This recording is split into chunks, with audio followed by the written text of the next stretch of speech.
So here we have the Hyundai Tucson on a 68 plate. I'm going to start off by showing you around the outside of the car, and then we'll hop in and run through some controls on the inside. But from the outside, you can see it's a 5-door car with alloy wheels. Let's start off inside the boot, and then we'll work our way around the rest of the car from there. As we approach the boot, you'll see we have reversing sensors, plenty of boot space as well, along with that 60/40 split folding rear seat, should you wish to increase that space even further. And then underneath this tray section, even more space should you need it.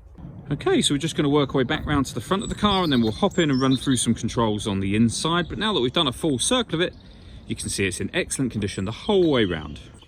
Just briefly before we climb in, I think that's what we're seeing the interior from this exterior point of view. There's plenty to run through on the dashboard, so let's hop in and we'll do that now. Okay, now that we're on the inside of the car, we're going to start with the dials. On the left-hand side, we have the rev counter, and on the right-hand side, the speedometer and fuel gauge. In the middle, you can see the total miles for this car, which are 3,027. Above that, we have a digital readout for the speedometer. You can change that information for various bits of trip computer information, and there are other menus available as well, from satellite navigation, lane assist, your audio menu, settings menu, and user settings menu as well. And then back round to the beginning again.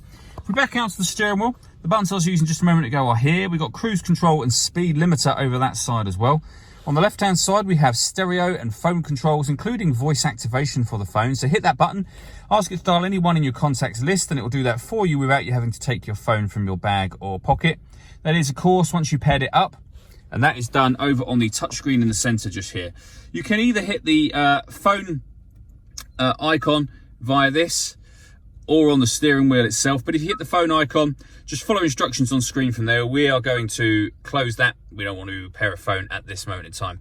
When it comes to the radio in this car, we have DAB, FM and AM, as you can see. If you want to listen to your own music, you can do. You can go back to the main screen and access your media through here. It's grayed out at the moment because nothing is connected. We do have Android Auto and Apple CarPlay, as you can see.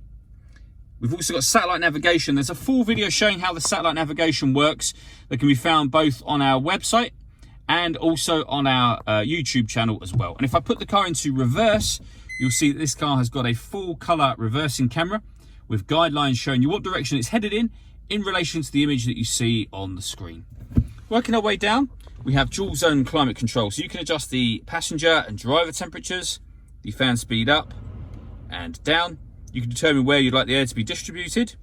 When you're happy with those settings, that button turns the air conditioning on, and you get a little light to come on to show you've done that. And off again, of course. Or you can hit auto, and the car will take control of the direction of the air and the fan speed to maintain those temperatures for you. To override that, just readjust the fans accordingly. We've also got heated driver and passenger seats, both with 3 different heat settings on each.